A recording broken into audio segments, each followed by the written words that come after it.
Leto 2024 je prestopno, je torej malce drugačno od ostalih, saj je en dan daljše. Drugačno od ostalih je tudi slovensko nogometno leto 2024 in pristaši ne bi imeli nič proti, če bi se, rečeno v prispodobi, podaljšalo tudi v prihodnje, saj je slovenski nogomet zajadral nov val uspehov, ki se dopolnjujejo in nadgrajujejo, kar je bila tudi rdeča nit pogovoru ob snidenih in stiskih rok ter samega programa novoletnega sprejema na Gospodarskem razstavišču. Seveda so tu vzponi in padci, ker nismo mi neka velika nogometna nacija, kjer imamo veliko možnost izbiri, ampak mislim, da imamo dobro generacijo. Pomemben je seveda vsak posameznik 75.000 članske slovenske nogometne družine. Šteje vsak gol, vsaka točka, s katero se reprezentančne selekcije podajajo na mednarodni oder. Najbolj vidne in odmevne so seveda tiste, ki jih osvaja naša članska reprezentanca. Vrh piramide, svetilnik vsem, ki vztrajajo na poti proti njej. Biti selektor svoje države, narediti v nekem momentu uspeh, ki združi vse skupaj, in meni nikakor ne gre z glave druge kot to predanost, to združevanje mas. Videli ste danes več kot 60, skoraj 70.000 Slovencev je romalo za nami in to je res nekaj najlepšega. Kot sem rekel, ena velika sicer odgovornost, ampak tudi velik privilegij še.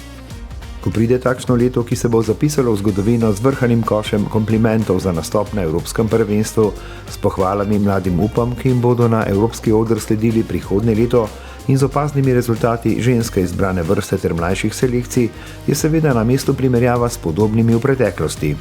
Vedno je potrebno malo trpeti, da prideš do nekih rezultatov, ki te malo relaksirajo. Seveda se to rezultatsko ne da primerjati, delali smo tudi v teh letih, mogoče tudi teže in trše, ampak na koncu se to poplača. Eno leto nogometno, ki spada med tiste ta boljše. Je pa jasno, da reprezentanca pač tista, ki je nekje na vrhu piramide, ampak res velik kompliment in vse čestitke vsem tistim, ki so potegnili tale slovenski nogomet. Tradicionalno prednovoletno srečanje je ponudilo obilo priložnosti za spomine na nogometne utrinke, ki so zaznamovali iztekajoče se leto, še posebej na tiste v Nemčiji.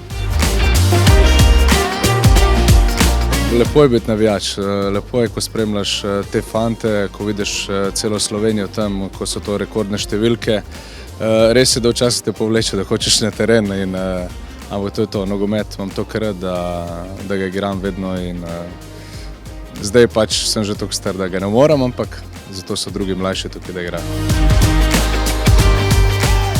Največji za največje bi lahko rekli ob glasbeni popestritvi slavnostnega večera s skupino Siddharta, ki je avtor uradne himne Nogometne zveze Slovenije Slovenija dviga zastave.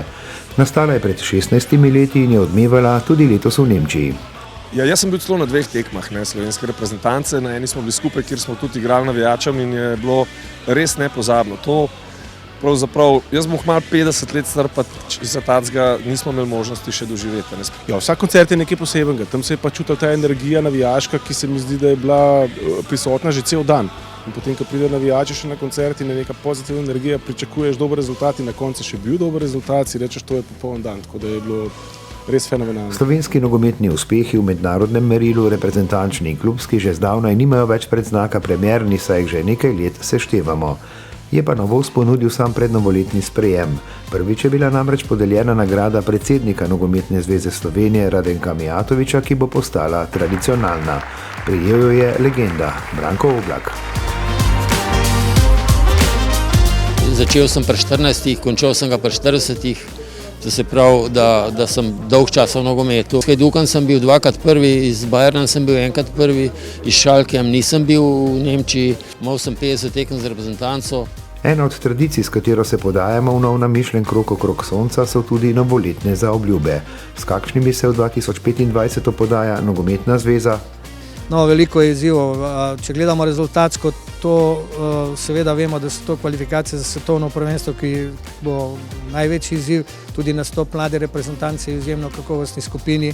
Zastavili smo si veliko projektov na področju in popularizacije nogometa in dviga gledanosti prve slovenske nogometne lige, nivo organiziranosti klubov, strategije na tem delu, tako da izzivov na Nogometni zvezi ne manjka.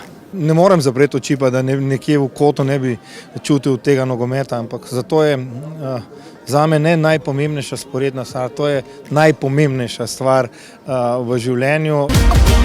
Slovenska nogometna družina je v vseh pogledih na dobri poti, da uspehom v 2024 v prihodnjem letu doda nove, večje in odmevnejše. Temelji zanje so postavljeni.